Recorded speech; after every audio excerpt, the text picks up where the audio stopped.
Welcome back, everybody. Our next presenter is a lawyer, retired assistant attorney general for the American Samoan Territory, former state's attorney for Vermont. Usually we don't have that kind of impressive legal background behind our UFO investigators, so this is pretty cool. He served in active duty in the Air Force from 73 to 79. In 77, himself and a coworker were camping at a state park in Arkansas, and they had an abduction experience. In 2012, he retired from in 2012, an X-ray revealed two anomalous objects deep within his right knee.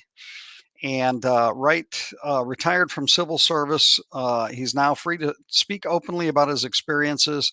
So he wrote a book called Incident at Devil's Den, A True Story, that's published on Amazon in 2018.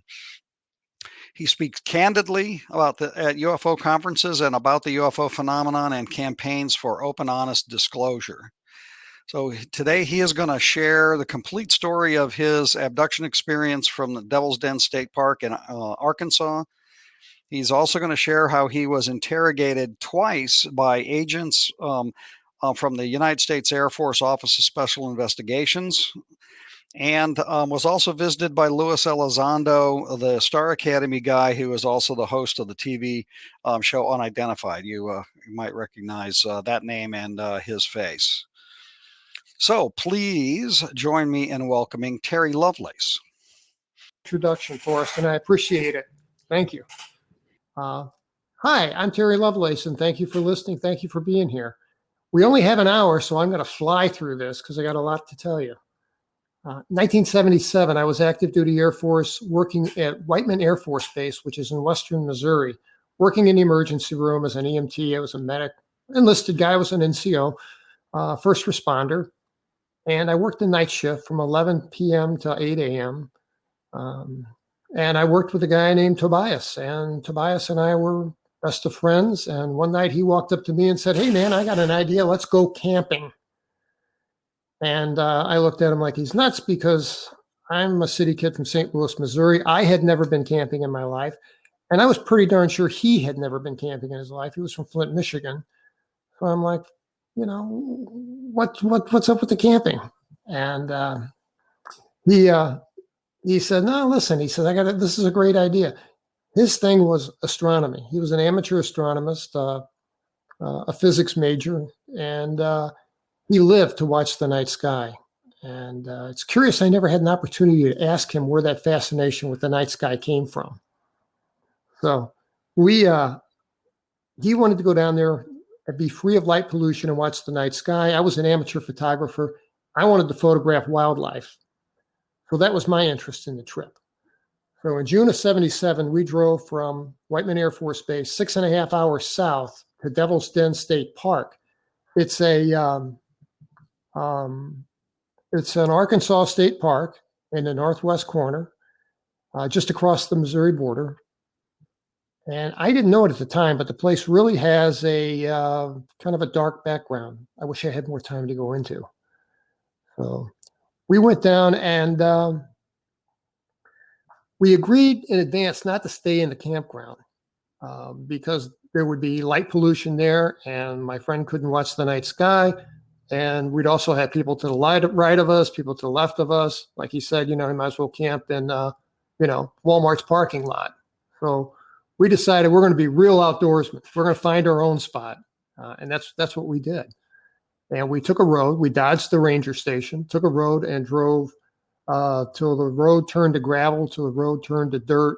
And we came to a chain across the road and a sternly worded sign that said, "Keep out, no entry, no admission, no hunting, no camping, no fishing, no hiking, no nothing." And we thought maybe it was a nature preserve or something. So we didn't think it was going to be a big deal because we weren't going to make a mess or burn the forest down or leave trash or, we were going to be respectful, but we knew we were trespassing.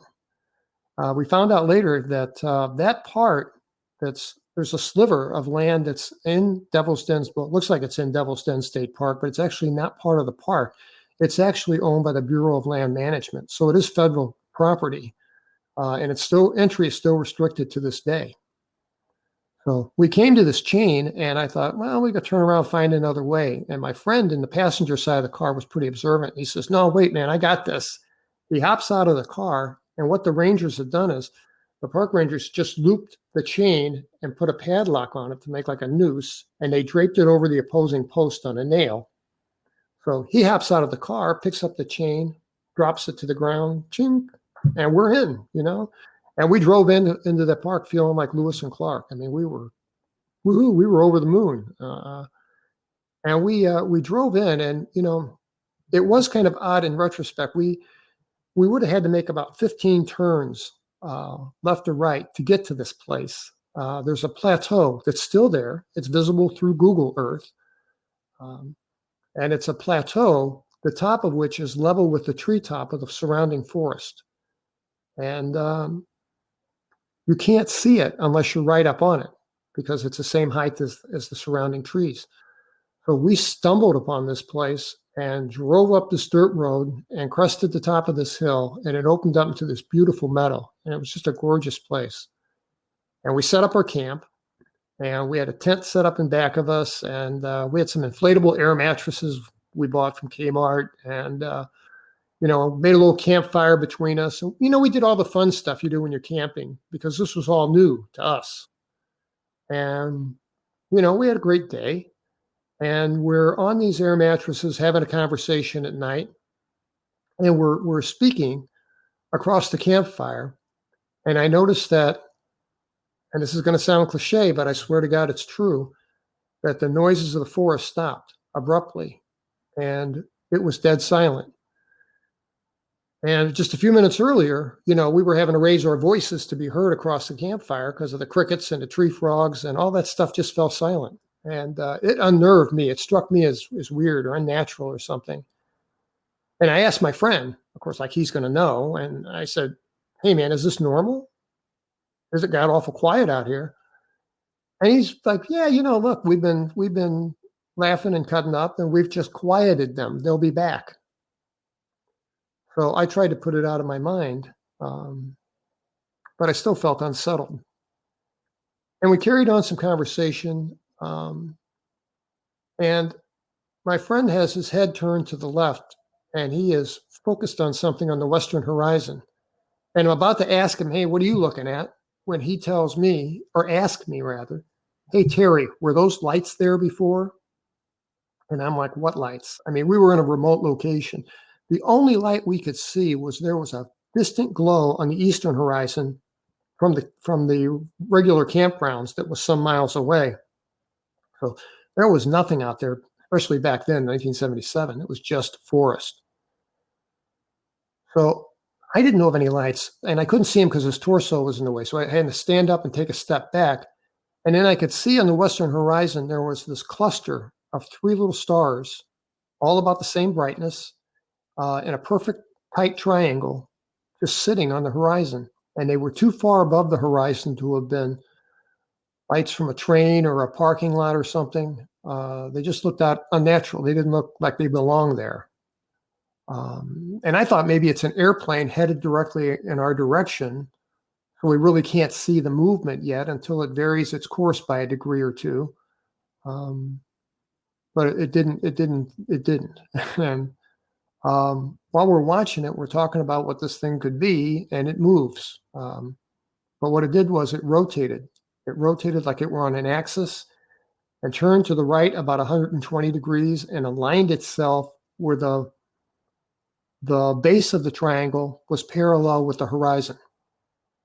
And as soon as it made that maneuver, it started to move up into the sky. Now, here's where things got weird, because normally, our reaction to this should have been, oh my God, what is this thing? I'm packing a car. But we weren't. As a matter of fact, it was quite the opposite. I felt a sensation of calm wash over me, and I was no longer unsettled or unnerved by the quiet of the forest, and I wasn't unnerved by this thing we were looking at. And I I firmly believe that that speaks to the level of influence that these things can have on us. Because our emotions, I mean, it was an emotive event. I mean, we should have been reacting, and we didn't. I can describe my mood best as maybe even mildly disinterested. Crazy. It was inappropriate. So we watched these lights start to move up into the sky, and there's no conversation between us. And that's odd too. It should have been, you're seeing what I'm seeing. What is this thing? But none of that. I don't think there were a few words spoken between us while we're watching this thing. And we saw it climb up into the air. And pretty early on, because it was a crystal clear night with a trillion stars out, because there was some question in my mind, are we looking at a single solid object, or are these three objects moving in unison?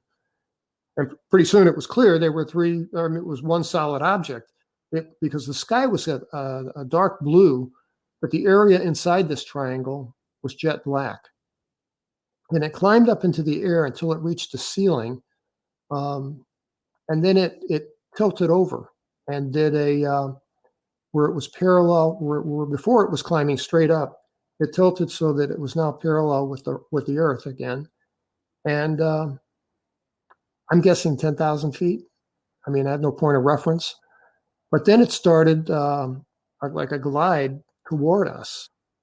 And the apex, the point of the triangle, was pointed directly at us. And the trajectory of the thing was right at us. And we weren't concerned.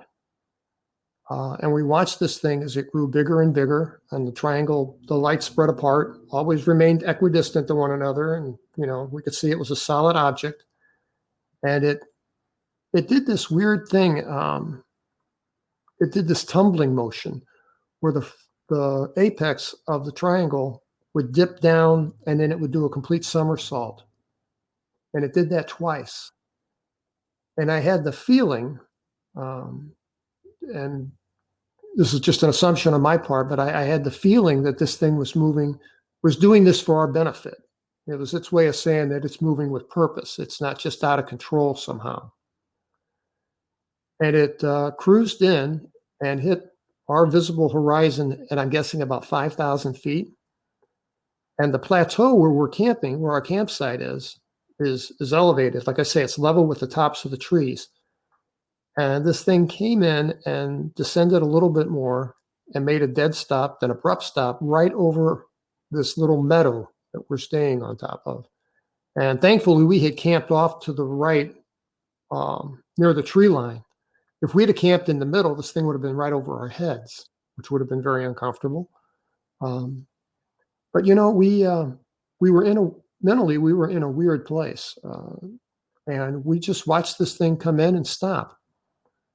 And the second that it stopped, it shot a light down in our direction from underneath and directly in the center of this triangle. It shot a light down that was about 6 inches in diameter, but it's very bright.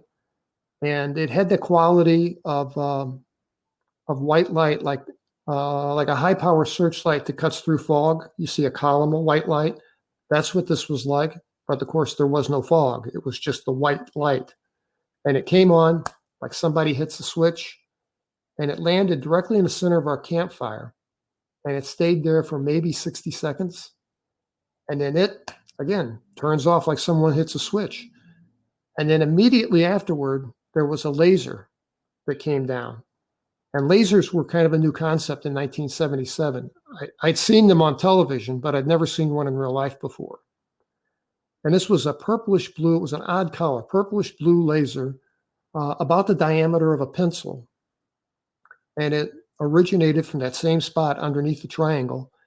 And it shot this laser down. And this laser, the beam would land in our camp somewhere for like a tenth of a second, and then reappear somewhere else for a tenth of a second, and then another place.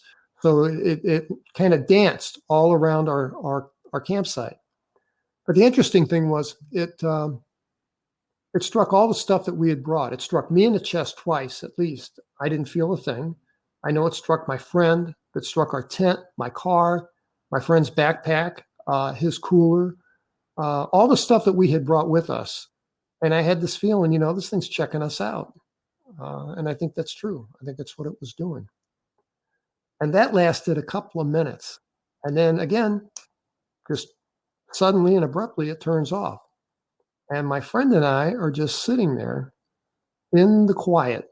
I mean, our campfire is almost dead, so we don't even have the noise of the campfire. It's about like being in a sound booth. If you've ever experienced that, it's that quiet. And but we're still unconcerned. And then a change happened. That sedated feeling and mild disinterest that we felt transitioned into sleepy. Now, we were 22 and 23 years old, respectively, and we were young guys. We were fit. We were used to working a midnight shift. This is 9 o'clock at night. We should not have been sleepy. But that's what happened to us. I was just overwhelmed with, I'm going to go in that tent. I'm going to go to sleep. And my friend had the same thought. There wasn't a word spoken between us, but we both picked up our air mattresses. And again, I think this speaks to the level of influence that these things have on us. And we threw our air mattresses into the tent. I didn't bother to take my boots off or my shirt or anything. I just fell on top of that air mattress. And the second my head hit that inflatable pillow, I was out. And I don't think I was asleep. I think I was unconscious. And that's when they took us. And I can't account for that time, for what happened. We woke up. Looking back at it, we could discern that it was about an hour before sunrise that we woke up. I woke up to these flashing lights through the canvas of the tent. And they were orange, yellow, white, and they were just very, very bright. I mean, they were like a camera flash going off. And for a millisecond, they would light up the inside of that tent like a ballpark at night. It was very intense light, and it was flashing at odd intervals. And I wake up and I don't have my wits about me. And I'm thinking, where am I? Oh, yeah, Toby and I are camping. That's right. And I see these lights, and I'm trying to process it and come up with some kind of logical conclusion what they are. And I'm thinking, oh, yeah, these must be park rangers here. The overhead flashing lights of a park ranger's truck here to kick us out of the park is what I thought. And I sat up, and I noticed that my boots were unlaced. Now, I knew I hadn't done that. I knew I did not go to bed like that. They were laced almost all the way down.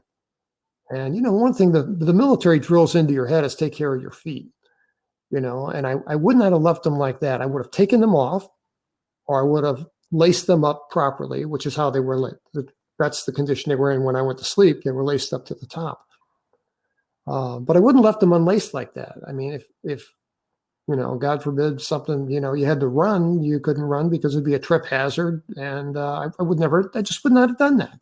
So I'm annoyed at that. I don't have any fear at all yet, but I'm annoyed by that. And I'm still thinking this is park rangers outside. And I pull off my boot, and I notice my socks are on sideways. Now, I knew I would never do that.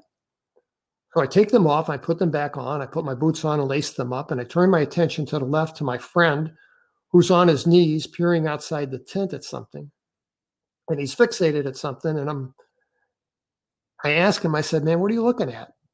And he does the finger across the lips with the universal, and then he says, I think they're still out there. And I'm confused. I'm like, who's still out there, Toby? Is it park rangers? Who's out there? And he doesn't answer me.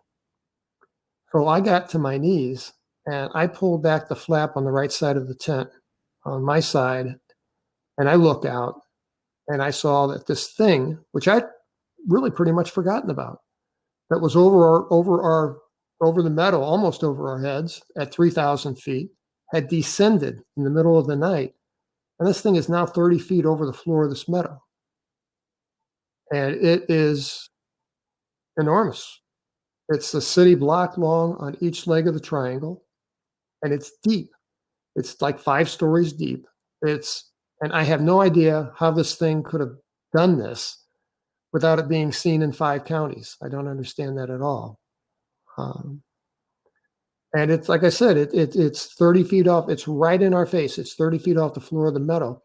And these lights are still flashing. And that's why they were so bright, as they were closer to our tent than they were when it was 3 feet above, or 3,000 feet above us. And in one of these flashes of white light, I saw underneath this thing what I first took to be kids walking around, children, a dozen, maybe 15. I didn't count them. And I asked my friend, I'm like, Toby, man, what are these kids doing out here in the middle of the night, in the middle of nowhere? And he said, Terry, man, those ain't no little kids. Look at them. They're not human beings.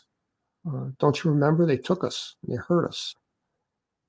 And when he said that, memories flooded back. And understand, I've never had a clear linear memory of what happened to us, but I have flashes and bits and pieces. And I had a flash of memory of being inside this thing.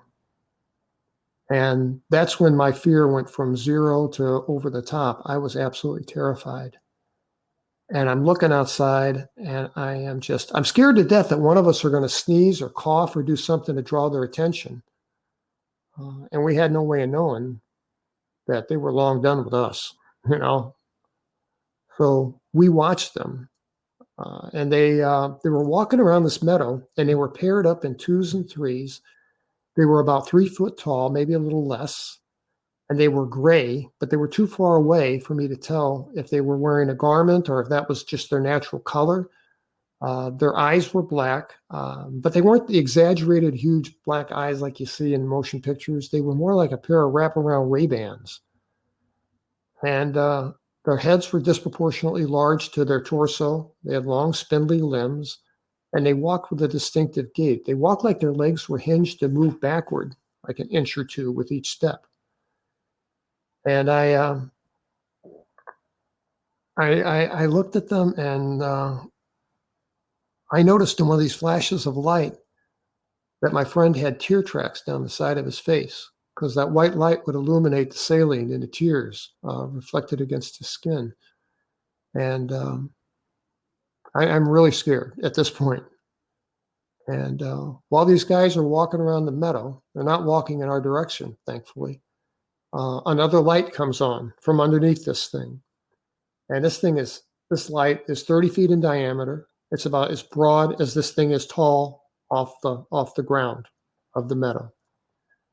And as soon as that light clicks on, all of these little guys, whatever they are, turn their attention toward this light, and they start to walk toward it. You know, not in a hurry, not at a run, but just at a steady pace. And as we watched, the first 2 little guys stepped in, and we saw them just pixelate out. Just over the span of about 20 seconds, they would pixelate out and just be gone. And then they did this. They formed almost like a line, and they would step in 2s, sometimes in 3s, and stand still, and then they just would pixelate out. And then the next couple would step in and repeat the process until the last 2 were gone. And as soon as they were gone, that light clicked off, and the lights on the points of the triangle changed from multicolored to just white. And then we saw this thing take off. And it didn't take off like a rocket ship. It just lifted off like a hot air balloon and went up. And we watched it until it was 3 points of light in the sky, and then 1 point of light in the sky, and then it was gone. And we were like 2 scared 10-year-olds in that tent. I told my friend, I said, we couldn't tell what time it was. We had nice mechanical wind-up watches, which were kind of the standard of the day. And they were integral to our job of being EMTs. Both of our watches had stopped at 2:40. Mine stopped at 2:40. Toby stopped at 2:41 on the nose. Those watches never worked again. So we didn't know what time it was. But I said, look, I'm not leaving this tent until it's daylight. I mean, all I had over my head was a piece of canvas, but I felt like it gave me cover. And I was afraid to run the 60 foot to the car for fear of feeling vulnerable, being vulnerable. And, to this day, I won't cut across an open field by myself. I'll walk 1.5 miles and go around, but I won't cut across an open field because I still have that feeling of vulnerability being out in the open. I certainly haven't been camping. Yeah, again. Um, so my friend says, we can't wait here. That's crazy. We got to get out of here, man. And we were both hurt. We were both burned. Uh, I experienced the worst sunburn I'd ever had in my life, although I never peeled and I never blistered. And what was odd was I had the sunburn all over my body. I mean, the soles of my feet, under my arms, I mean, everywhere I'm burned. And I didn't understand that because we didn't spend any time out in the sun to speak of. I mean, nothing that would burn us. So I didn't understand that. I also was acutely dehydrated. I'd never been so thirsty in all my life. And the third injury we both shared were we both had flash burns, what the doctor called it, to our eyes. It's the eye injury an arc welder would get using acetylene if they didn't wear that hood over their face with a darkened glass to protect their eyes. And it's a sunburn to the cornea of your eye. It's very painful. It feels like you have sand in your eyes, and you're very much photophobic. The light just kills you. It's just tough. So my friend said, grab your wallet and we'll do the count of 3 thing and let's bolt, get in the car and get out of here. And I said, okay. So that's what we did. And we left our tent. We left Toby's cooler, his backpack with his address at the base. We both lived on the air base in family housing. We were both married. Our air mattress, we left everything. I took my wallet and my car keys. That's it. Because we were so afraid, we didn't care much about a $10 Kmart tent. And we drove back 6.5 hours, and there's no conversation between us to speak of, other than we made a pact. We made a promise to one another that we would never tell anyone else in the Air Force or anybody else that we saw a UFO, a triangular shape, as big as a medical building, because we knew what the outcome from that would be, and that would be a psych evaluation and likely the end of our military career, and not the way that we would want it. So, and we had concerns about lying. We didn't want to lie, so we agreed that our story would be that we went to bed feeling not so good and woke up feeling really sick and just decided to come home. So that was the story. Toby lived about 4 blocks from me on the air base, and I dropped him off. I think all I said was "see ya," and I drove home. And both of our wives saw that we were just sick. I mean, we were just. So they took us to the hospital, and it was a little uncomfortable in that we both worked at the hospital. So these were our friends. We knew everyone there. We knew the doctors. We knew the nurses. We knew the techs. We knew everybody. They were friends. And I'll say this, medical people do take care of their own. We were treated very kindly. But the strange thing was, when I was in the exam room, 4 people came into the exam room right as the doctor was finishing his exam, probably one of those thorough medical exams I've ever had. And they got 2 IVs running full tilt, trying to rehydrate me. And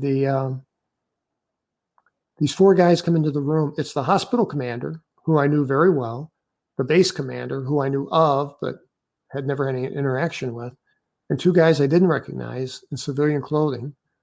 And the 4 came in the room, and the hospital commander asked the doctor, "Would you please excuse us?" and shut the door. And he said, "Sure, I'm about to wrap up." So he leaves us. And the hospital commander was the one that did all the talking, and he was very formal. And he said, "Sergeant Lovelace, you're to have no contact with Sergeant Tobias, not in any way, shape, or form, not verbally, not in writing. You're not to give him anything. He's not to give you anything. You're not to attempt to write to him or contact him through any third parties," and on and on and on. And with this stern admonishment that, "Sergeant, if you disobey this order, there'll be consequences. Do you understand?"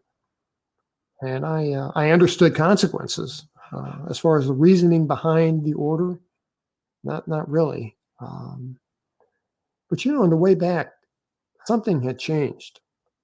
This incident had changed us in some way. I tend to think of it like we went down there as 2 teenagers and came back adults. Also, something had changed between us. This guy had been, guy I worked with, my best friend.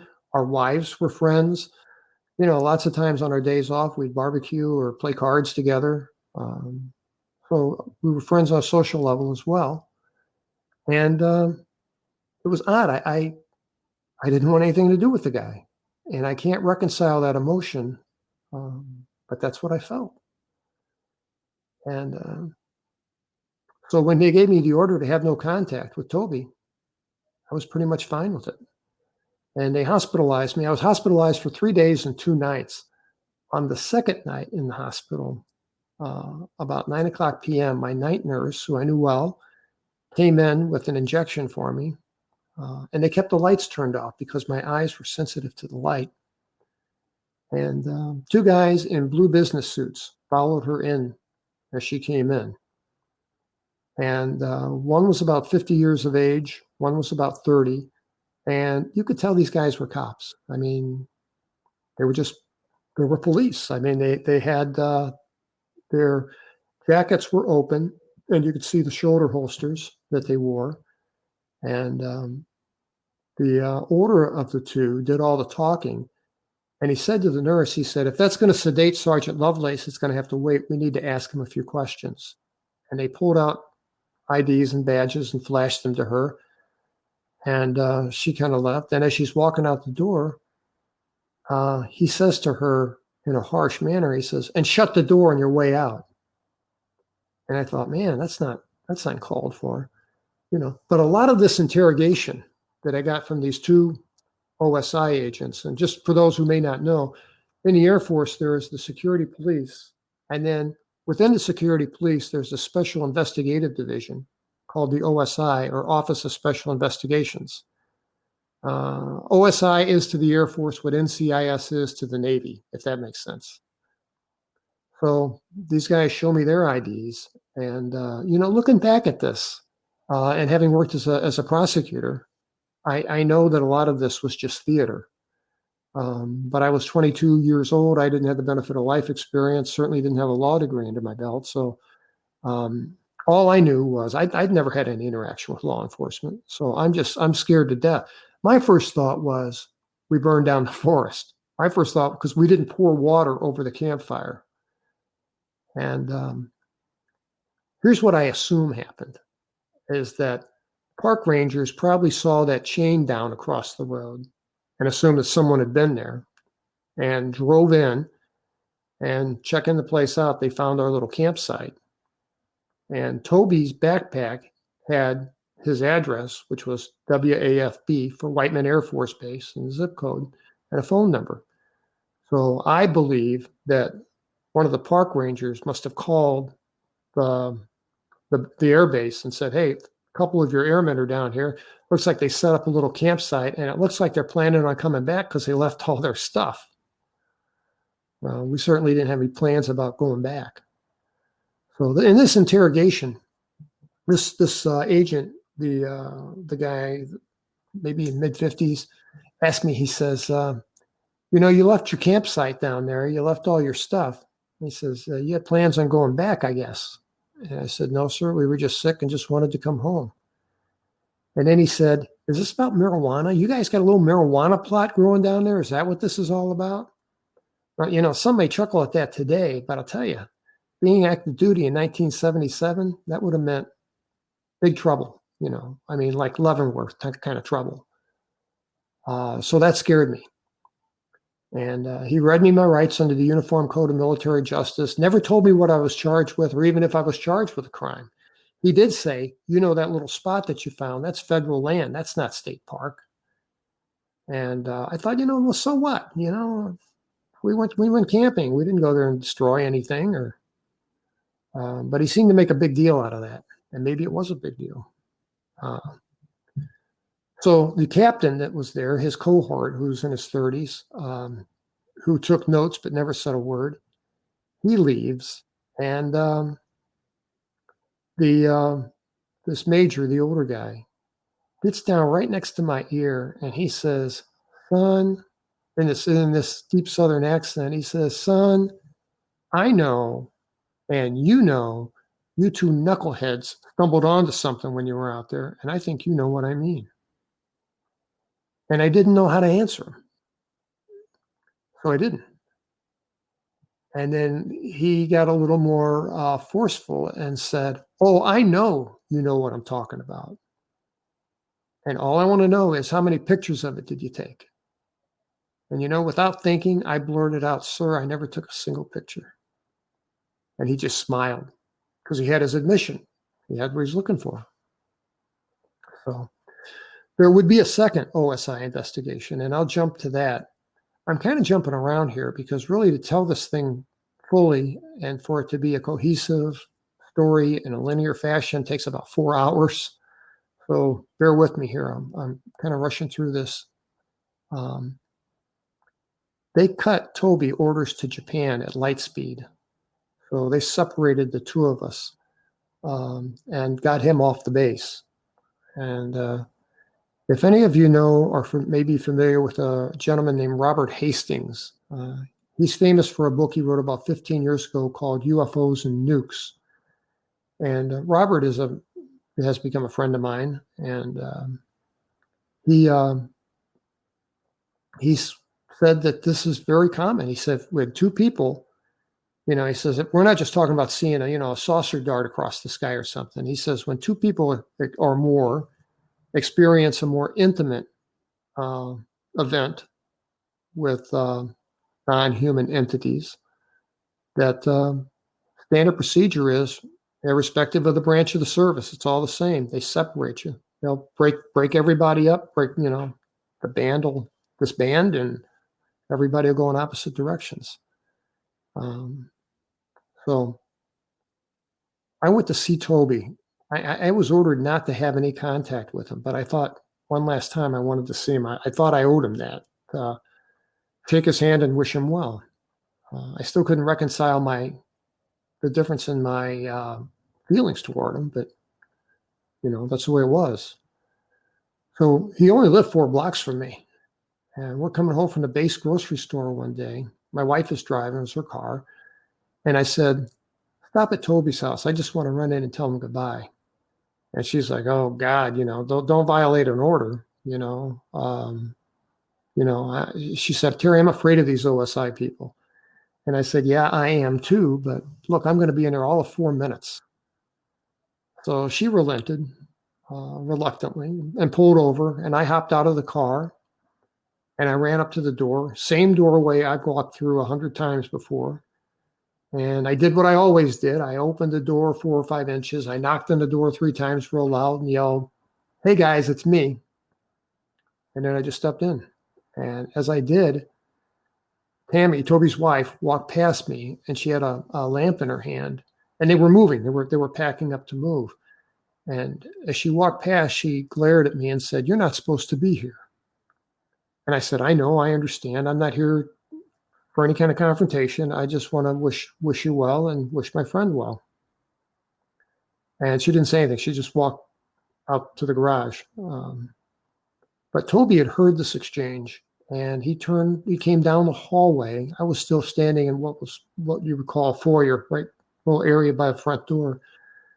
And Toby came walking down the hallway, and I looked at him and I was shocked because, well, Toby was a guy that was always really meticulous about his appearance.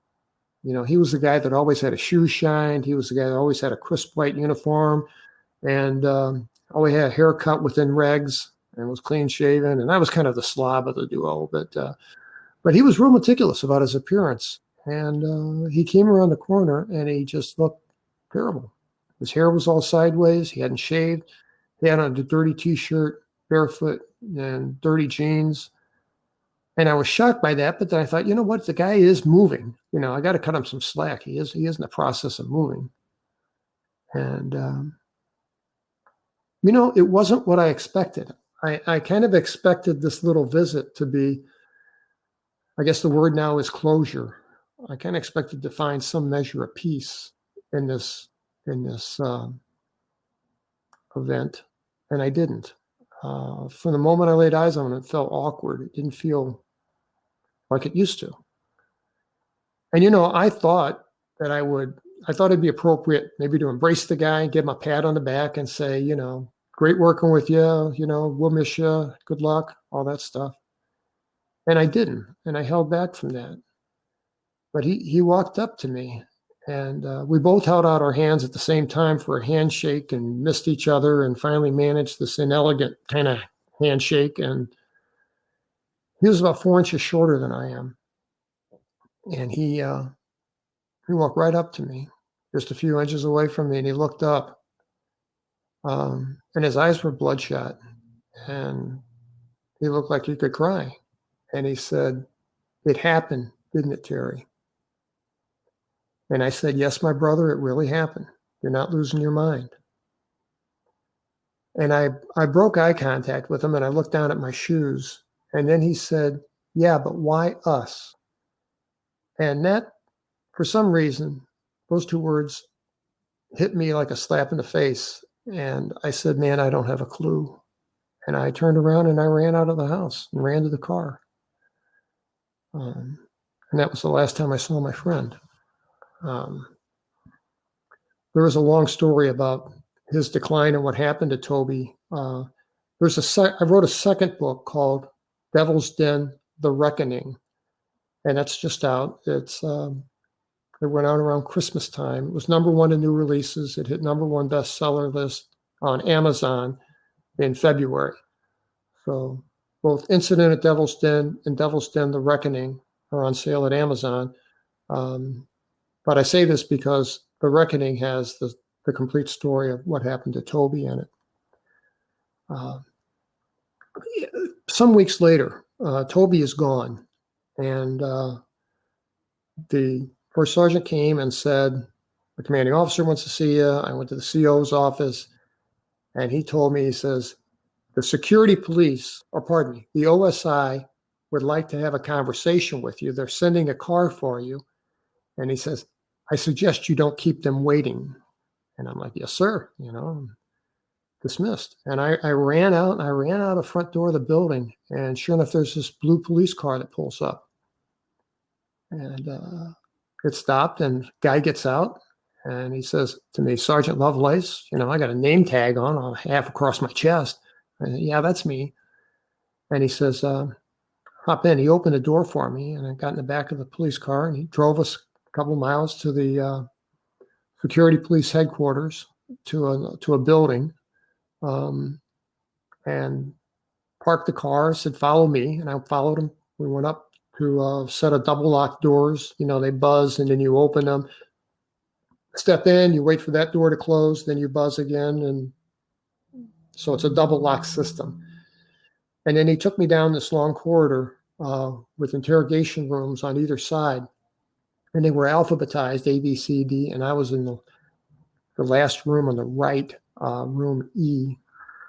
And he opened the door and said, "Have a seat. Someone will be right with you."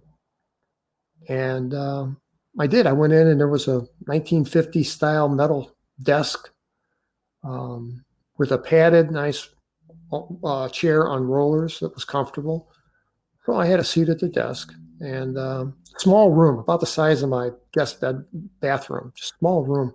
And it had those fiberglass chairs, one in each corner, that were around in the 60s and 70s, kind of a scoop-like affair.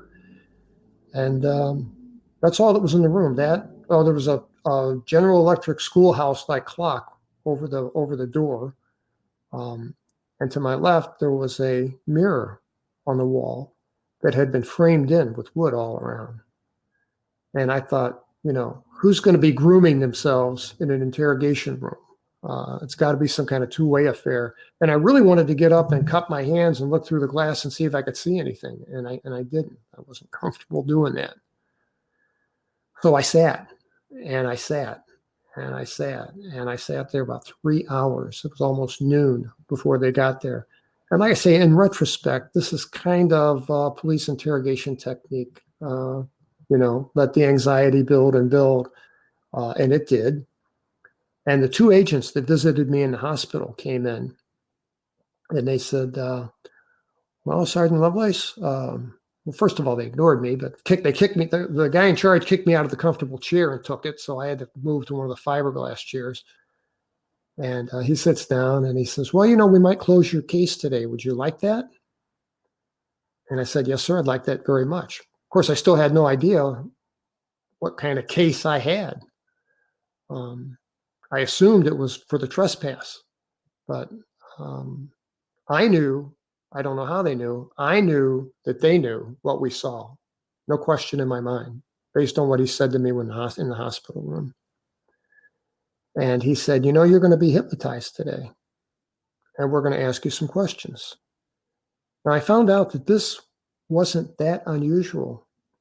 In the 1960s and 70s, if you saw something in the sky that they didn't want you to see,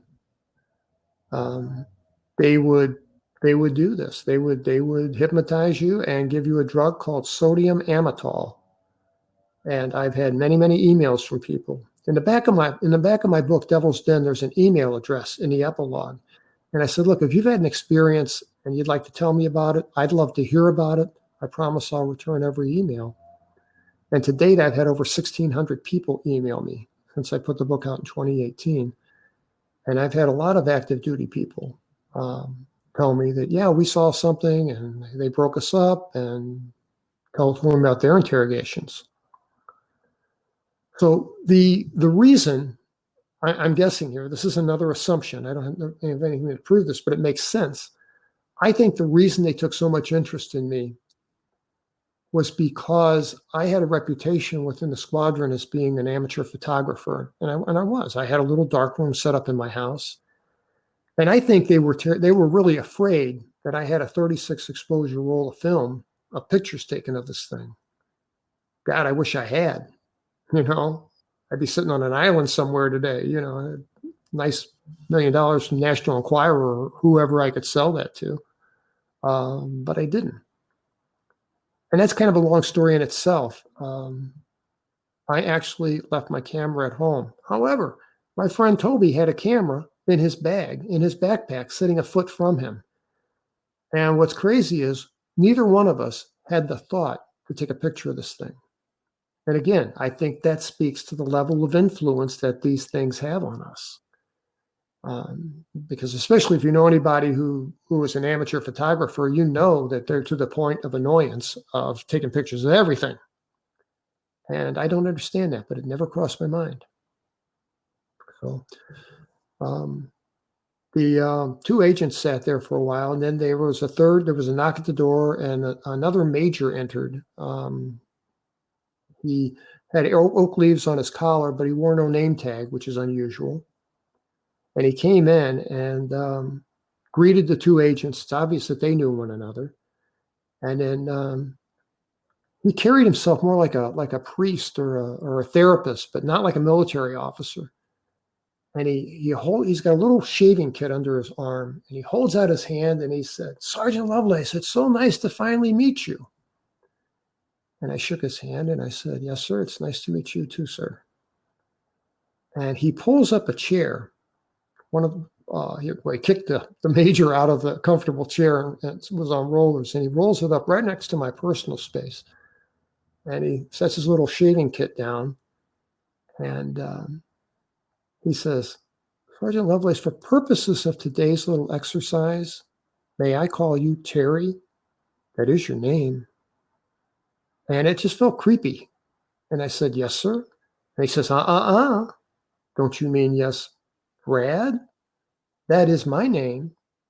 I'll call you Terry today, and you can call me Brad." And I said, "Okay, sir. Okay, Brad." And he said, "Terry, do you trust me?" And I thought, like hell, But I said the civil thing. I said, "Yes, Brad, I do trust you." He said, "Good. That's very good." And he said, "I'm going to give you some medicine in your arm, and it only acts for a little while, and it's going to help you remember. And we just have a few questions to ask you to clear this up, and then you can be on your way. Is that okay with you? What do you say?"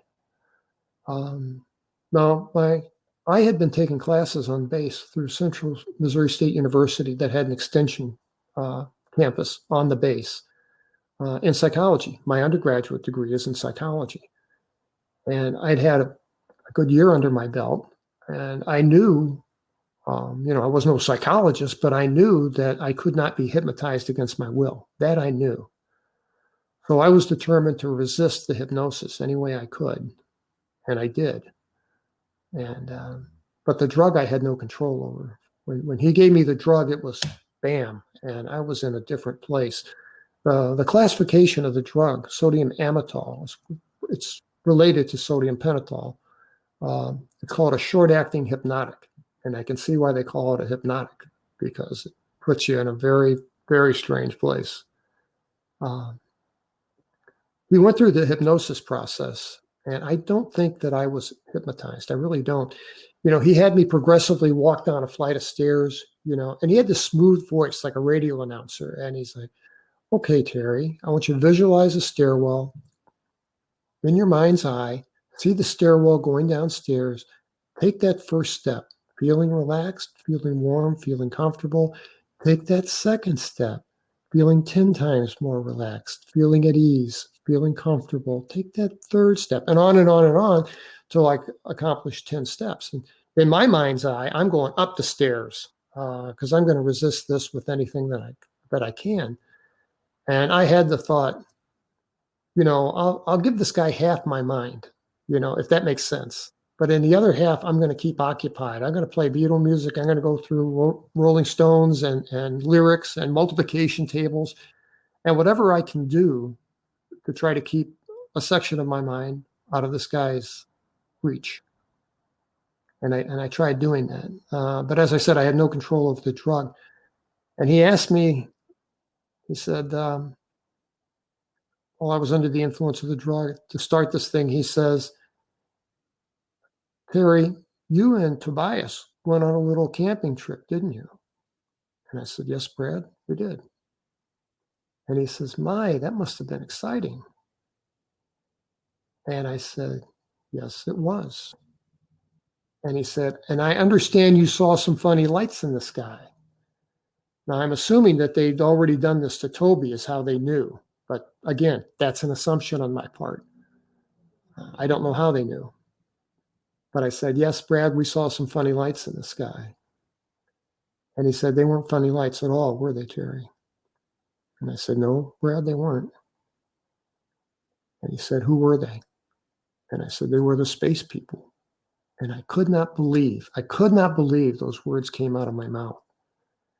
And under the influence of this drug, I could this thing kind of played out in my mind, and I saw little vignettes, little series of things that happened to us that I would have no memory of, but for this exercise. I mean, this pulled the stuff up from my subconscious to my conscious memory, and I wouldn't have known these things if they hadn't done this to me. And I thought to myself, this is important. I want to remember this. I'm not going to let them take these memories away from me, because I knew that was going to be part of the exercise, because I own them. I experienced this. I went through this trauma. And, I mean, there's two ways of looking at this. I could have been much better off maybe by just, letting them try to take those memories out of my conscious memory. But I don't think so. I think I'm better off remembering and knowing kind of what happened. Because I think if you don't, and you have that kind of trauma stuffed down into your subconscious, I think it'll eventually over the years filter up into your conscious memory and manifest in unhealthy ways, and alcohol, madness, who knows. But I feel that I'm better off for knowing what happened to me. And he said, and you had a conversation with these two agents while you were in the hospital, didn't you, Terry? And I said, yes, Brad, I did. And he said, and when you talked to these agents, did you tell them the truth? And I said, yes, Brad, I did. And he said, did you take any pictures of it? And I said, no, Brad, not a single one. And then he asked the two agents, or actually asked the agent in charge, the major, the older guy, said, are you good? And the major said, yeah, we're good. And then he did this, we're going to go up the stairs now and bring you out of hypnosis. But I don't think I was ever hypnotized. I know I was under the influence of the drug, but I don't think I was ever in a hypnotic trance. Although, who knows? How would you know? So he got me back. He walked me back up the stairs, and of course, I'm already there. And he said, he said, Terry, you have all these ugly memories, all these frightening memories, and I'm going to take them all away from you. He said, I'm going to count to 3 and I'm going to clap my hands and they're gone. I'm going to take them from you. And he says, and you won't have this burden anymore. Won't that be good? Won't that be nice? You'll be at peace. And I did not believe him. And like I said, I own these memories and I want to keep them. So he said, here we go. 1, 2, 3. And he clapped his hands and I didn't feel anything happen. I don't think I lost any of those memories. And I think I came away from this interrogation knowing a whole lot more than I did going into it. And he left, the hypnotist left, and it was just me and the two agents. And the guy in charge, the major, says, well, I think we'll close your file today. And he says, I know you're not going to re-enlist. He says, go ahead and finish your enlistment, go to school, whatever you want to do. And he said, just keep your nose clean. You'll be fine. And I said, sir, is this going to be a mark on my record of any kind? He said, no, you've not been arrested. You've not been charged with a crime. And I thought, that's good to know. And he says, I have a driver that'll take you back home or to your car, wherever you're at. I'd walk to work, so they took me home. And he said, I got permission to give you the day off. And I said, I'll take it. Thank you very much. And I did. Maybe the effects of the drug, but I felt hungover. I wanted to go home and take a nap. So I got out of there. And memories of what happened to me inside that ship, I don't have time to go into, but I'd sure love to. I wish we had another 30 minutes to share. But instead I got 3. I want to share with you too that this wasn't the only incident that I had in my life. And I think a lot of us have this kind of interaction and we're tagged for life. In 2012, I had a routine x-ray on my right knee and they found 2 very strange objects in my knee. Above my knee was a square device. It looks manufactured about the size of a fingernail with 2 wires attached to it. And then below my knee, there's a cluster of bone arranged in a symmetrical pattern right in the middle of my calf muscle. And those aren't understood either. But in 2012, when I saw those x-rays, I felt shocked. I felt like it was validation that these things had put their hands on me back in 1977. And that was the motivation to write the book, to attend events like this, and to share my story and speak publicly. And I enjoy doing that, and it's been a big help to me from a mental health standpoint. I sleep better after 43 years of nightmares. So Devil's Den is still there, up and running. In 2017, when I wrote the book, a young man named Rodney Letterman from Bartlesville, Oklahoma, 32 years of age, was walking the Butterfield Trail with a friend and disappeared. At the time I published the book, he had not yet been found. And in March of 2019, they found Rodney Letterman, or what was left of him, on the Butterfield Trail. A young couple was walking the Butterfield Trail, and they saw a piece of bone sitting atop a log right off the trail. And that was determined by the Bartlesville medical examiner to be the top of Rodney Letterman's skull. And that was all they ever found of him. So Yeah, it's a strange place. It's a beautiful place. But like I said, I've not been camping since. And with that, I'm going to hand you back over to Forrest Crawford, who can take over. And there you go, Forrest. Thank you so much for listening. Thank you so much for attending. Okay, so those of you who couldn't read my lips just a second ago, thank you, Terry, for sharing your story. Thank you. I'm very, very glad that under the circumstances, a lot of times, people with your career background are never really able to talk openly. So I'm very, very glad that you are and that you can do that. And I think it's a great benefit, for folks like yourself to share. Um, Yes. Before we go to Q&A, there's a couple of things that I need to do real quick. So hang on there. First thing is I want to remind you that a second ago you just said you wish you had more time to share these details. You're welcome to do that in your QA session. Oh, So sure.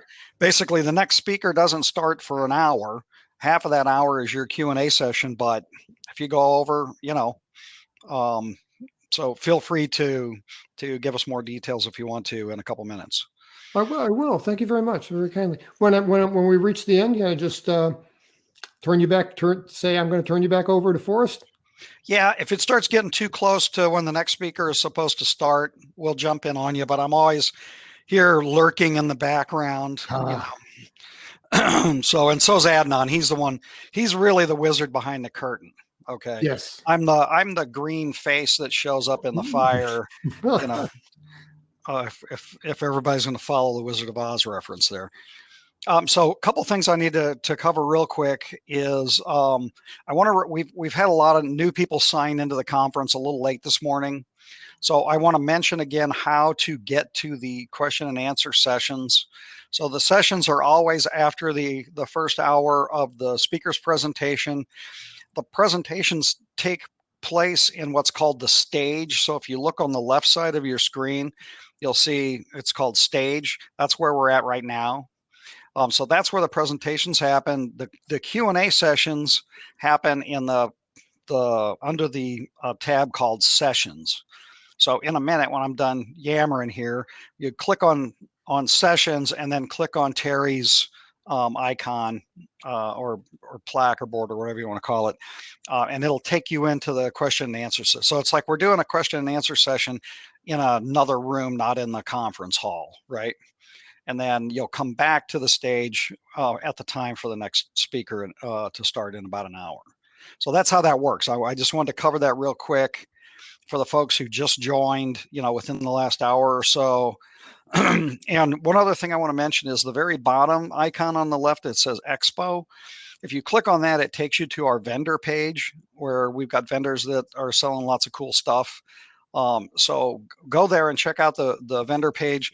And along those same lines also is Ozark Mountain Publishing. Those are the folks that are sponsoring this conference. If you're interested in buying things from them, because of the conference, you can get a 30% discount on anything you purchase from them. And so when you go in to purchase, use the code UFO30, UFO30, and you'll get a 30% discount on anything that you purchase from them. You can find their website under the reception.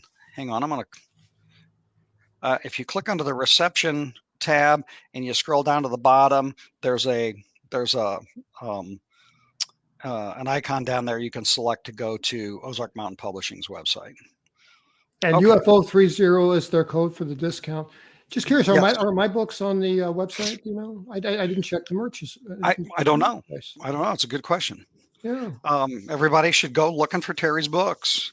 Yes. At either that website or where. Yeah. Yeah. They're on Amazon. I don't know. Both on Amazon. Yes, that's fantastic.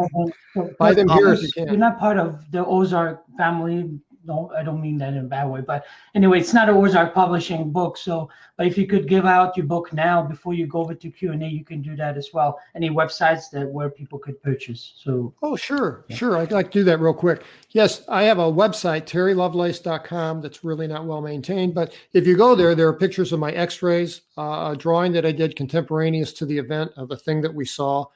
And my books are available. Incident at Devil's Den is available in a Kindle version, a print version with some photographs in the back, and I made an audiobook in my own voice. And my new book, The Reckoning, Devil's Den, The Reckoning, is also exclusively on Amazon. And it's available in a book and a Kindle version. So visit Amazon and take a look at them. And thank you very much. Back to you, Forrest. Okay, well, let's go over to the Q&A session. And I normally I just let everybody else ask the questions. I've got a couple that I want to kind of prime you with. Sure. So whenever we go over there, I'll throw them out, and then we'll see what happens. Sounds good. All right, thanks. Interesting fact, Terry and I learned right before his talk that he's an old St. Louisan as well, and we were born in the same hospital in East St. Louis, Illinois. He precedes me by a few years, but not too many. So that's a minor little synchronicity there. Terry,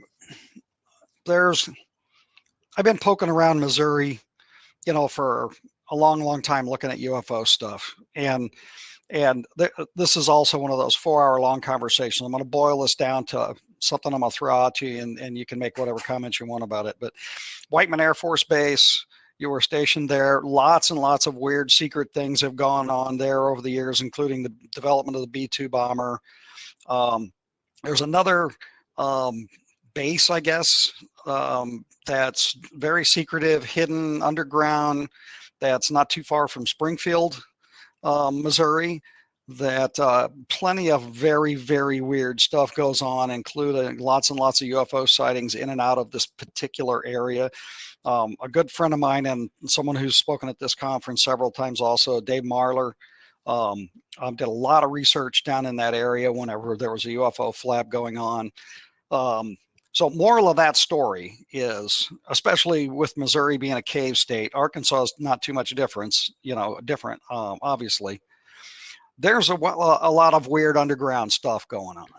Now, it became evident to me in your story, it's obvious that these military guys knew all about what was going on down there.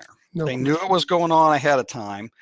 And so basically what I'm asking is, what are your thoughts on that? Because you also mentioned that land down there, you didn't think it was like nature preserve. You thought that it was like federal land that was just inaccessible, that you guys camped on. So is it possible that federal land that you're talking about, where you guys had your experience, might be related to, might literally be a place where the military has, research going on, or something underground, or somebody else is underground and they're watching them, like they know they're there and they're just keeping an eye on things? Because there's been so many tales over the years of, underground alien bases, all over the place. But Missouri is wrought with those stories as well because of all the caves. That's right. So it just makes me wonder. It kind of just smacks to me of some either government activity or government monitored activity. So, well, I got a real interesting answer for that, because, when I wrote this book in 2017, the thought of looking at Devil's Den with satellite photography or satellite images from Google Earth or something never crossed my mind, because I made the assumption that after 40 years, this place is going to be covered with mature trees. It was open meadow. We walked the perimeter of it, and I described it in my book as being horseshoe shaped. And based on what I said in my book about where we were at, the guys from Astonishing Legends, I'm grateful to them for what they did. They found this place on Google Earth.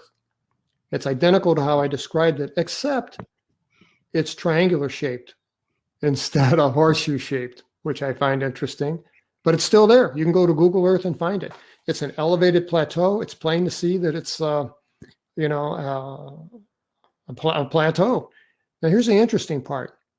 It should be covered with 40-year-old mature trees by now, and it's not. And I got a hold of an aerial picture of it, thanks to the guys from Astonishing Legends. And you can enlarge that image, and when you do, you can see a I got a follower on Facebook who sent me a message and said, because he's a landscaper, and he says, somebody is cutting the top of that plateau with a brush hog. I didn't know what a brush hog was, but I found out it's a big lawnmower you pull behind a tractor. So why would the United States? Yeah. Now I know how to check the records. The property is owned by the Bureau of Land Management and leased to a third party. Now, why would the federal government pay all that gas, 50 years worth of gas, to cut the top of this plateau to keep trees from growing over it? Why would they do that? Why would they spend that money? And the place is still a restricted area. So why do that? I think that says a lot. It begs a lot of questions, doesn't it? It sure does. What's really going on there? Yeah. Very interesting. Very interesting. So it's one of those patterns that emerge out of studying this stuff. And one of those is, if you want to keep something secret, either stick it on an Indian reservation, wrap a state or a national park around it, make it a big giant nature preserve.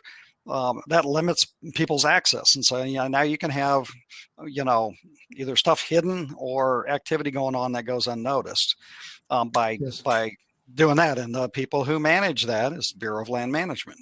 Yes, right. That's right. Yeah. So did you ever find out who the third party that it was being leased to? Yeah, I found out a name. I don't remember the name. It's just I don't remember the name, but it's leased to an individual, a third party, a gentleman. Can't recall his name off the top of my head. What struck me was just it is owned by the Bureau of Land Management, and I'd like to know who the lessee is.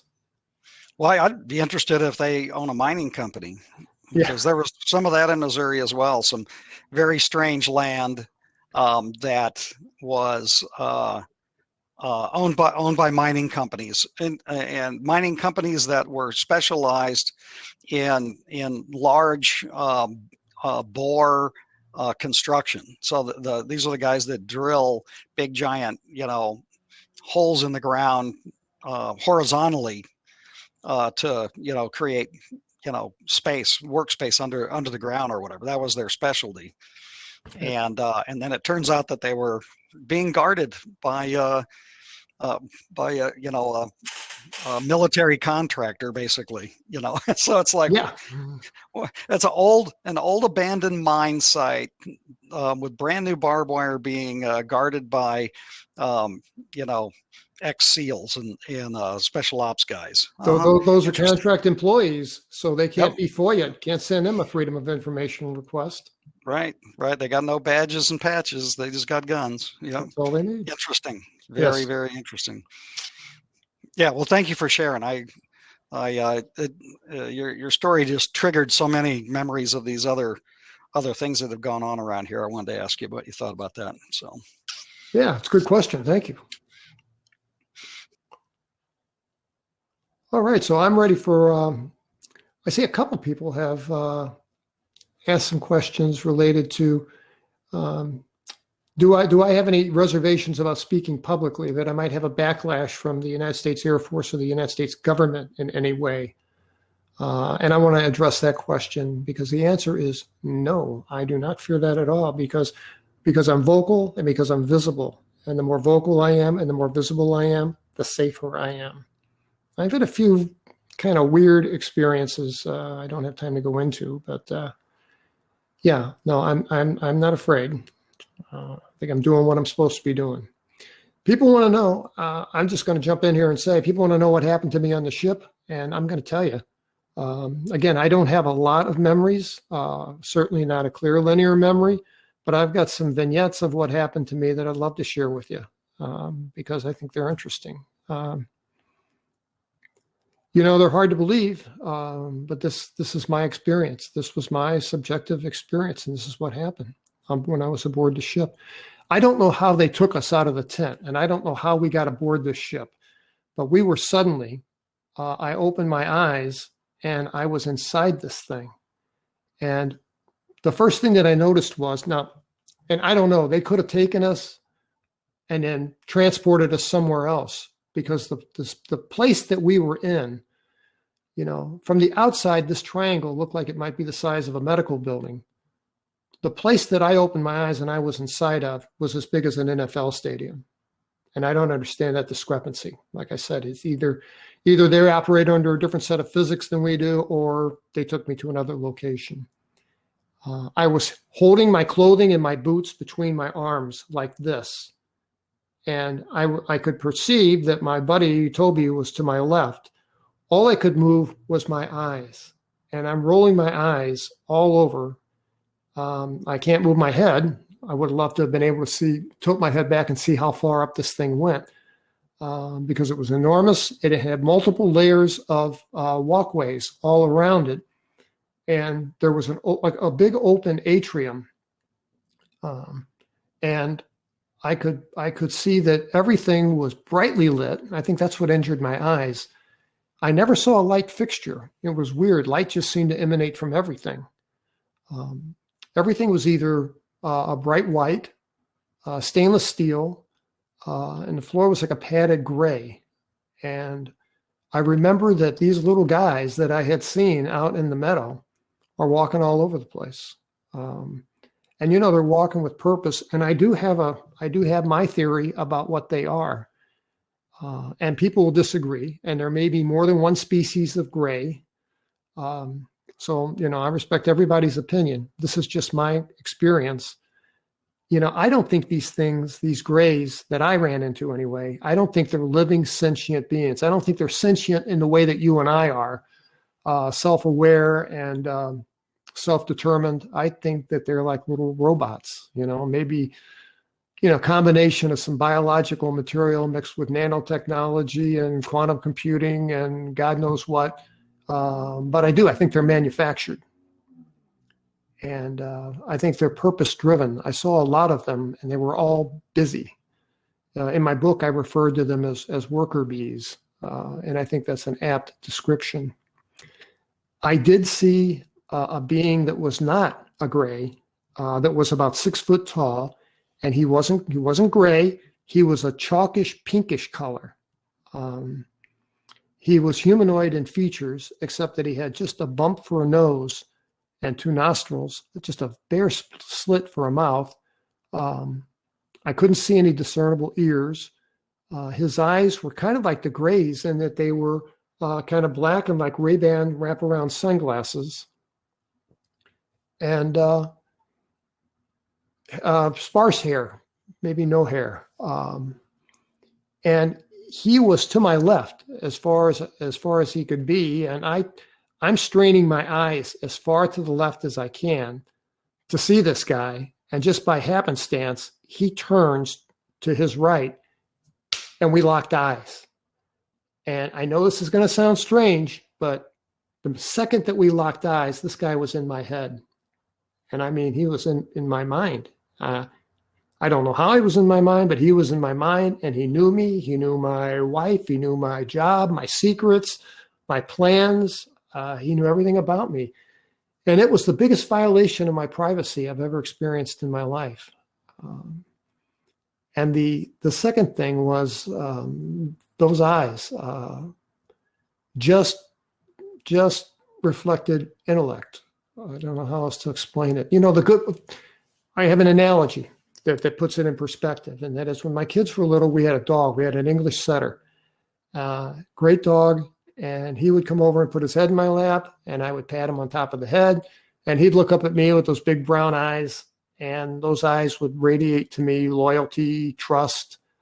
And I'd look at him, with love and pat him on the head. But he knew I was the alpha. We each knew our respective roles in this transaction, if you call it. And when I ran into this guy and he was in my head, I felt like the dog in the equation. Whatever this thing was, it is 500 rungs up the evolutionary ladder from humanity. And that frightened me. That was an epiphany, that we weren't top dog, that we weren't the be all end all, that there are things out there that are many, many times more intelligent than we are. And that was humbling and frightening. And of all the things that I saw on the ship, that little transaction of this guy being in my head plays back as a recurrent nightmare. The other thing I saw there were 3 flying discs inside this thing, and they were up against a wall by these huge metal, they looked just like garage doors. And they were sitting there on like a tripod type arrangement. And this thing was so big that I could barely see the other end of it, the far side. And there were some other humans in there too. And this is another nightmare that I have. Maybe it's survivor guilt. I don't know what happened to these people. And I can't tell you how many there were, but if I strained my eyes to the right in the opposite direction, I could see humans, other humans, similarly situated. They were frozen, paralyzed, whatever you want to call it, with their clothing in their hands. And they were in rows and columns, but I couldn't tell how far back the columns went. So I don't know if there were 20 people or it could have been 2,000. I don't know. But I know this, they kicked us out when they were done with us. But I think those people, they went up. And, you know, I think of David Paulides and his Missing 411 book series and the number of people that go missing from state and federal parks and number of people that just disappear all over the world. Thousands every year. And I don't know what happened to those people. They were all holding their clothing in their hands like we were, and they were naked, and their eyes are darting all over the place, like mine were, I'm sure. I don't know how long they'd been there, but they were all crying, and they were a mixed bag of men, women, and children. So they weren't just men; they were men, women, and children there. I also saw some other, what appeared to me to be human beings, and they walked across my line of sight, and they wore tan flight suits, and they had what sure looked like military issue combat boots to me. They were a fair distance away. They had tan flight suits with orange shoulder patches, round orange shoulder patches, and with some kind of white writing on it. I couldn't read them from my position, but there were 6 or 7 of them. One of them being a short Latinx woman with a ponytail. They were all our age, looked like maybe 19 to 23. And they carried themselves like they were crew members. You could tell these guys weren't, they weren't captives like us. They were members of the crew, and they strolled around like they owned the place. And they walked up to a panel on the side of the wall that I couldn't see from my perspective, but I saw a guy press buttons or do something on this panel, and they wouldn't look at us. They would not look in our direction. I never heard them speak, and they turned around and drifted away and walked away. And the other memory I have is standing there, I heard a woman screaming that scared me to death. And I was aware that my friend Toby wasn't next to me anymore. And I heard him scream, and I recognized his voice. And then some passage of time later, they came and they got me. And there were 2 grays, and I was still absolutely paralyzed. I couldn't move a muscle, but I was like levitated, like a 1/4 of an inch off of this rubber mat floor. And I couldn't feel my feet glide against the floor. It was like I was above the floor. And they had one on either arm, and they walked me just like I was a helium balloon with no weight or mass. We went down a corridor and made a left and went down another corridor. And this long corridor that we went down, to my left was just white panels on the wall. Again, they seemed to admit light with an occasional stainless steel ribbing in between. And to my right, there were a series of what looked like fish tanks. And in assorted sizes, from beginning with small and getting larger and larger and larger the further down the walkway that we went. And most of these tanks were empty, but a few had a pink water in them.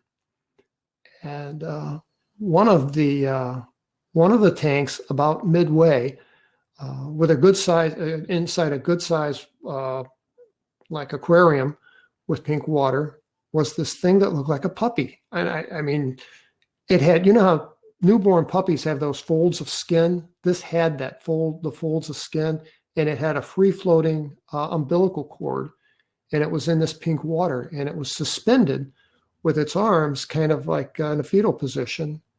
And as I'm walking, I'm straining my eyes to the right, and I'm looking at this thing, and I'm scared out of my wits. And it opened an eye. And when it did, I swear I almost passed out. I wish I could have passed out. And that scared me. At the end of the hallway, right before the doorway, was a collection of tubes that were large enough to accommodate a human being. But there was nothing in them. I didn't see any pink water in them. They were just all empty. And they took me into this room with a white dome ceiling, and there was an exam table right in the middle. And they took my clothing from me and elevated me, put me on this table on my back. And I'll say this, this you would think would be frightening, but it had the distinct medical vibe to it. You know, it was all very clinical. I didn't feel like they were there to torture me. Like I said, there was a clinical feel to it. And while I'm laying there, I see the entity that I refer to as Dr. Bug. And believe it or not, there's a whole lot of people that have seen Dr. Bug. They've sent me emails and told me so. This thing was 7 foot tall, and it was an insectoid, and it looked like a praying mantis. It had a triangular shaped head. It was green. It had huge bulbous eyes. And I always picture this thing in a white lab coat. And I don't think he was wearing a white lab coat at all. I mean, I think that's a projected image. Again, you know, speaking to the influence that they have over us. So I see this guy in a white lab coat. And they were doing something to my lower back, and it hurt a lot. And I was screaming, or I was trying to scream, but I only had a small gap that I could scream through because I couldn't open my jaws. So I'm screaming, I'm inhaling, and I'm screaming as loud as I can. And I can't hear anything. And I know they're doing something, Dr. Bug is doing something to my lower back that hurts a lot. And I'm thinking, my God, why don't you guys anesthetize me? And I'm screaming, and I guess my screaming got on Dr. Bug's nerves because it turns this triangular shaped head in my direction. And we locked eyes, I locked eyes with its left eye, and I heard him in my head with crystal clarity and without an accent of any kind. The voice sounded male, and it said, "Why are you screaming? Stop screaming. You know we don't hurt you. You know we take you back. Now stop screaming." And he tapped me on top of the head with this big long green digit, and I was gone. I was out. I was unconscious. My next memory was waking up half conscious by my car. And I remember thinking, well, somebody screwed up. They should have put us back in the tent. And he didn't. He dumped us there. And I no sooner thought this than little gray guys were there, and they dragged us back and threw us back inside our tent. And I was unconscious again. And that brings us full circle, because that's I next regained consciousness when the lights came through the tent. Okay, well, I'm going to go ahead and answer Lorna Harding's question, which is what happened to Tobias? And the story of Tobias, I told you about my last visit with Tobias, and he was on his way to Japan in about 8 weeks after the event. And I didn't see him again. He went to Japan with Tammy. I got out of the Air Force in 1979 and went to school, and I attended law school in Michigan at Western Michigan University, and I'm up in the state of Michigan, and we got a call from Tammy, who found us through White Pages or something. I'm not clear on how she found us, but she called my wife because she and she was friends with my wife. And she called and explained that Toby and her had separated, and that he'd had a problem with alcohol, unfortunately. And she told us that, he wasn't a kind of guy to go to the bar, or the kind of guy that really drank during the daytime. But at night, he was afraid of the night, and he would just pound alcohol. Vodka was his drink of choice to get to sleep. And, I can understand that a bit. I had my struggles too. I admit I had trouble with sleep. I'm embarrassed to say I still sleep with a light on. But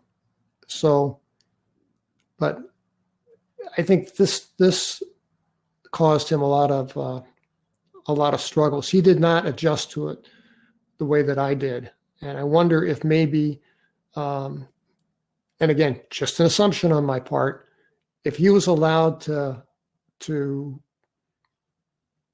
if he had those memories erased or shoved down into his subconscious, could those have manifested in ways that led him down that road? I don't know.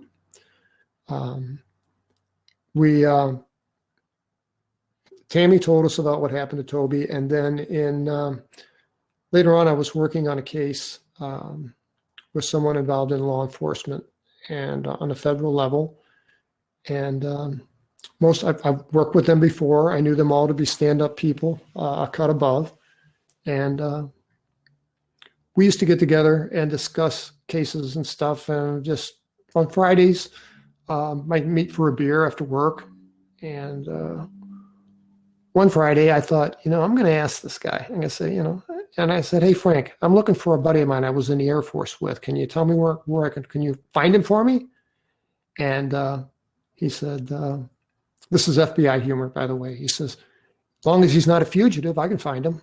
Yeah, that's kind of their job.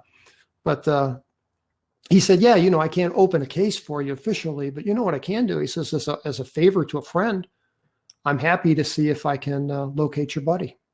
I said, that would be awesome and be very much appreciated. Thank you, Frank. So he said he would. He asked me to write down everything I knew about the guy, and I did, and gave it to him. And a couple of weeks later, he said, meet me at the bar. I got information about your buddy. I said, cool, great. So I thought I'd be able to maybe find Toby again. And we got together, and when he walked in the bar, I could tell it wasn't good news. And he came over and he said, I've got bad news for you. Your buddy is dead. And I said, what do you mean he's dead? He's a relatively young man. He can't be dead. And he said, Terry, you've been around the block once or twice. You know how the world is. It was a crossover traffic accident on I-94 leading to Detroit, and he is deceased. And I'm very sorry, and I suggest you process it and move on with your life. And I did. And I kicked myself because so easily I could have picked up the phone and called the Michigan State Police and verified that and got a copy of the accident report. But I didn't do that. I didn't do that because I thought what he was telling me was true. And I found out when I was writing Incident at Devil's Den in 2017 that he was alive until September 7th. Pardon me. September 4th, 2007. So figure that one out. I can't. Hi, Terry. Charlie, hi. Hi. Fabulous description. Great storyteller. Really appreciate the detail and the realism of it all. And I totally agree with you that the 411 disappearances of people, I've often thought that they're just sort of being removed for the kind of purposes that you described. I mean, we don't know what they're being used for, but obviously they're up there or somewhere. It sounds like some pretty awful things are happening to some of them. And so it seems to me, how could this be going on under the nose of the military unless the military is somewhat complicit in all this and is giving license to these characters, to do what they want to do? What are your thoughts about that? The military UFO connection, which is obviously been going on for, what, 60, 70 years. I think you just reached the same conclusion that I did. And that was that there are only three possibilities. ET and the United States government, and then in turn, the United States military, work in concert, arm in arm with ET towards some shared agenda. Or the second option is our government and ET work together as part of a business transaction of some sort. I hate to use the word, but it's the best description I can think of, and that is a quid pro quo. I give something, you give something. That's a possibility. And the third possibility is that I believe is the correct one. And I can't prove this. It's an assumption on my part, but I think it's a good one. And that is that we reached an agreement with ET at some point. On December 8th of 2020, there was an article in the Jerusalem Post by a Dr.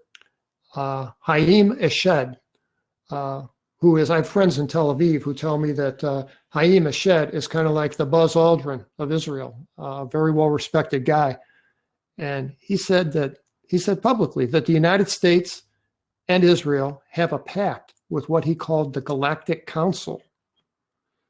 And that's easily found online, December 8th, Jerusalem Post. It also made Forbes magazine and a couple of the news outlets here. And he made a curious statement that just doesn't ring right to me. He said that,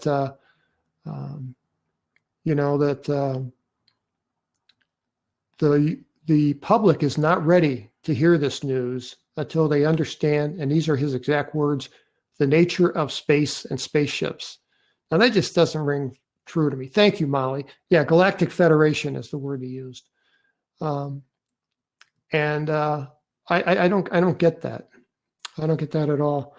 And it makes me maybe doubt his veracity. But the third and most logical reason is that, despite an agreement that may have been made sometime back in the day, ET does what they want to do. And we have no power, no control, and they do what they want to do. And I think that's a logical explanation for why people go missing in such great numbers. And that's a sad but true, I think that's the truth. No way to prove it, just an assumption, but it makes sense to me. Okay, Forrest, we have a couple questions sorry, I said Forrest, I meant Terry. I know, Randy. Okay. We have a couple of questions in the chat that I was going to ask for them. We have one from a Mike. It says, Terry, based on your photo on the conference website and your appearance now, you look much healthier now. Is that in any way related to the process you've been through writing your book and sharing your story? Thank you. That's a great question because I didn't address that. I got to tell you, when I decided to write this book in 2017 and to go public, I had some health issues, and that was that I went from 240 pounds because I'd gained some weight after I retired. I wasn't as active, and my weight crept up, and suddenly weight started to melt off of me, but my eating habits didn't change, and I didn't understand that. And at first, I thought, "Hey, this is great," and my weight dropped to 230, to 220, to 200, to 190, to 170. And finally, I'm seeing my doctor. And my doctor says, wanted to know what I was eating. I was keeping a list of what I was eating. I was consuming 4,000 calories a day. She had me consuming, those shakes, those medicinal shakes. I forget the name of them, but you buy them at the supermarket. And they're just loaded with calories. And I kept losing weight, and my weight got down at one point to 139, and I was absolutely emaciated. And I should tell you that weird thing happened, and that was that when I decided to write this book and speak publicly, my wife and I rarely ever talked about it, rarely ever discussed it. I really felt like I was violating some kind of fiduciary trust, or like I was telling some kind of family secret. By coming out and going public with this. And that seemed to accompany the weight loss. But after I put the book out and after I spoke in public a couple of times, my health improved. My health improved dramatically. And yeah, thank you for noticing. Yeah, my weight's back up to 185 and I feel good. But for a while there was some real concerns about my medical condition. Ensure. Thank you, Julie. That's the name of it. Ensure. Yes. Thank you, Terry. We now have a question from Pia, I believe is how you might pronounce that. And it says, thanks, Terry, for your great lecture. Have you tried going to regression therapy to unfold more memories from your experience? I will do that. I've had some recent experiences that I don't have time to go into. I want to look at those first. I also had an experience in 1987 when I had 2 hours of missing time, as explained in Devil's Den #1. And I want more details about that. So yes, either Yvonne Smith or Kathleen Martin will be doing my regression. I haven't decided which yet. I'm leaning more toward Yvonne because she's more of a friend. Not that Kathleen is not. They're equally qualified. So yeah, I'm going to do that someday, soon. COVID kind of got in the way of that too. So Terry, first of all, thank you for answering the question about your health. I did not want to pry, but it did seem such a striking difference between the two photos. I have an additional question, and that is, since you published your book, have you had any official contact? I'll leave it at that. That's a great question. I published the book in March of 2018. In April, my phone rang and I picked it up and I saw that it was Los Angeles. Well, I have friends in Los Angeles. So I hit the button and said, "Hi, this is Terry." And the voice on the other end said, "Hi, Terry, it's Tom DeLonge." And I'll be candid with you, I had no idea who Tom DeLonge was. I mean, Blink 182 wasn't on my playlist. So I said, "Okay, hi, Tom, nice to talk to you." And he said, "Yeah, I'm here with Steve Justice and Luis Elizondo, and I want to talk to you about your implants." So we had a long conversation about, because he told me who he was. And while we're talking, I'm on the laptop, Googling General McCardle and Stephen Justice and Hal Puthoff and all these other players. And I'm coming up with To the Stars Academy, Arts and Sciences, which is kind of confusing by the name. But he said, yeah, he says, Lou would like to come down and talk to you about your implants. And I said, that would be fine. Yeah, things got kind of strange for a while. And Lou would come down, but it'd be about a year later.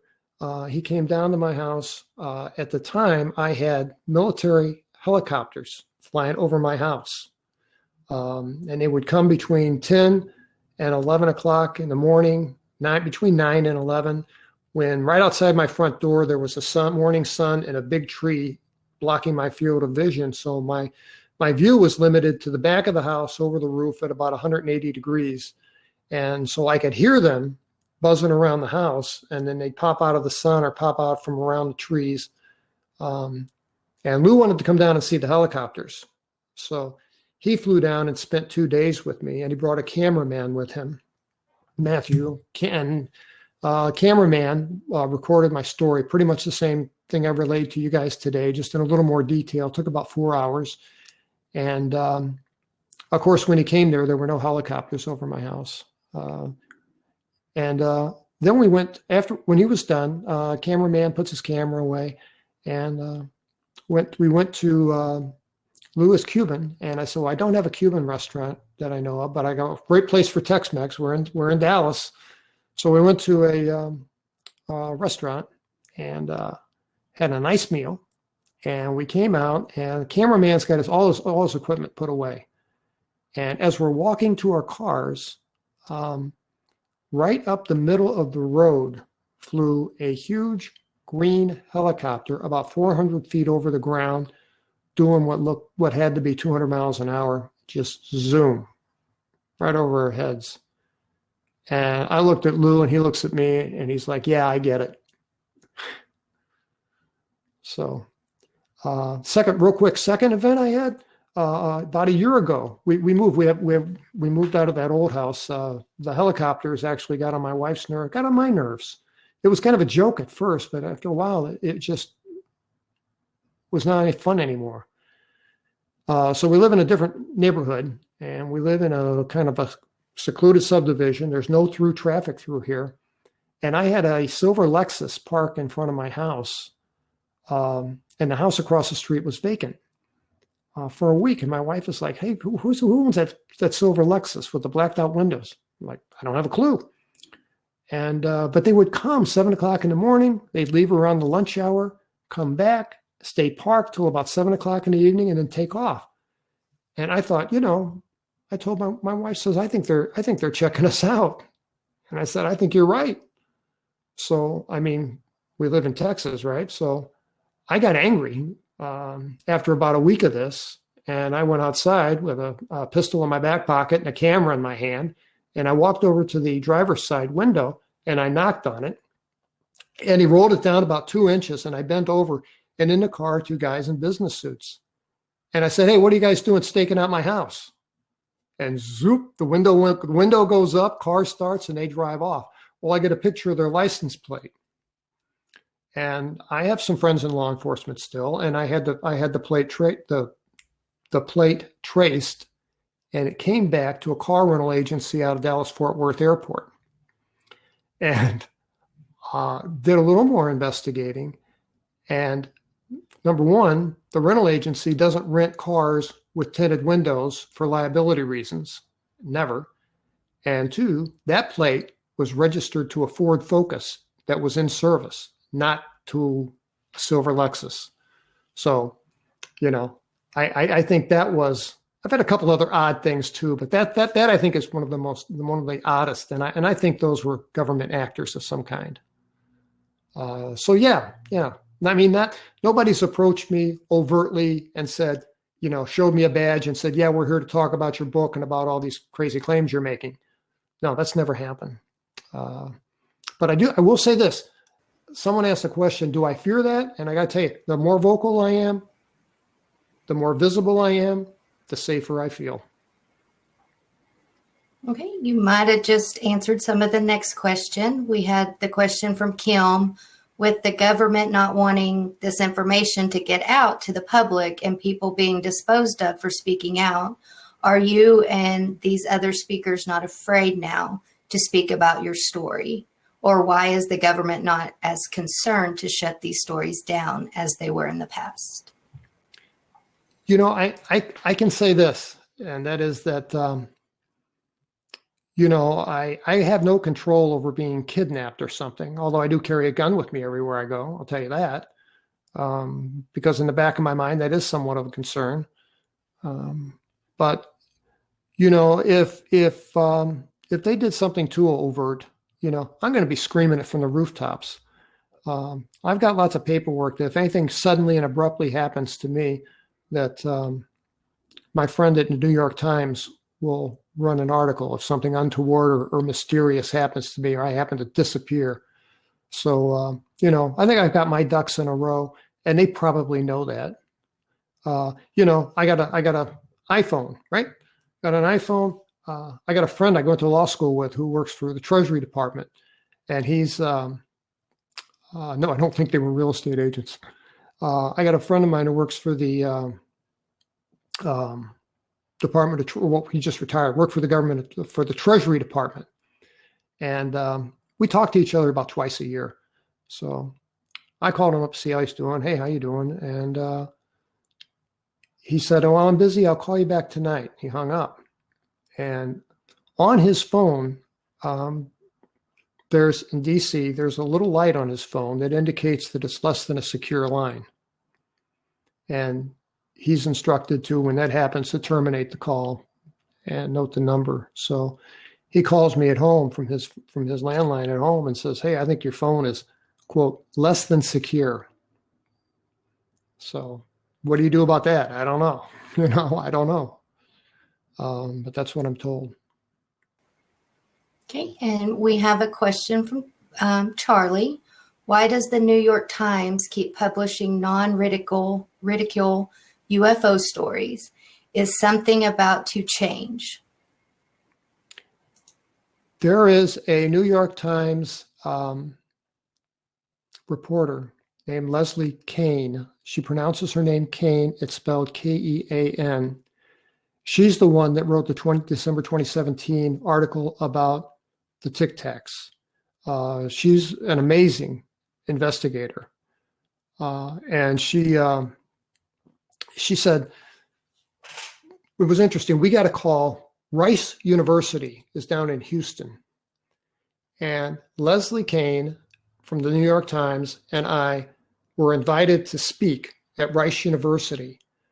And it was unusual. We were going to speak to faculty from the humanities department, from all the colleges of the humanities department, and PhD candidates. And we were invited in November 2019 to come to the university. And I thought, how cool is that? Academia actually being interested in hearing our stories. And I was a little apprehensive because I didn't know how the College of Theology would think about all this. But I got to tell you, we were guests of Dr. Jeffrey Kripal. Dr. Kripal has co-authored about a half dozen books with Whitley Strieber, who is also here today, or I think today, or he may have been on before me. But anyway, he's friends with Whitley. Rice University has the entire collection of correspondence that he received after they wrote the book. He wrote the book Communion, which is 200,000 letters or something like that.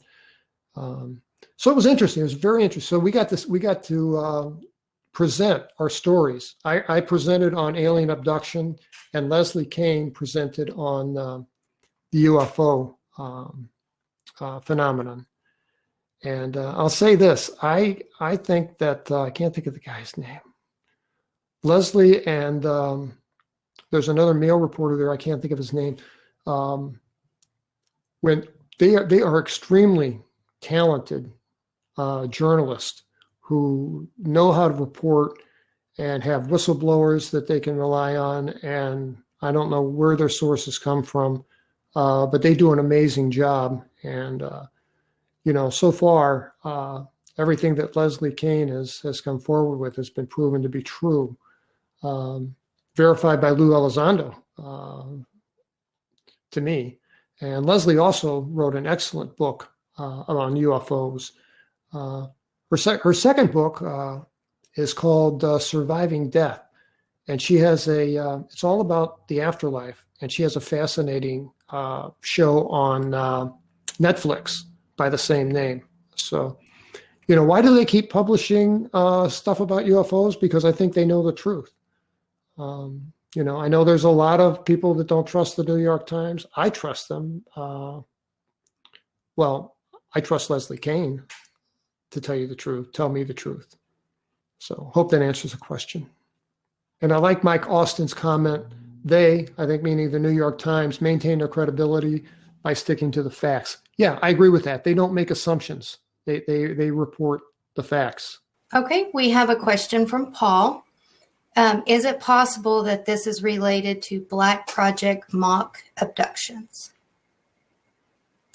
By mock, I know the word mock means fake.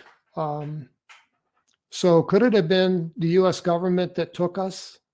And could this all have been a misperception through administering drugs or staging some type of elaborate hoax or something? I have no idea. I don't think so. I don't think what I saw.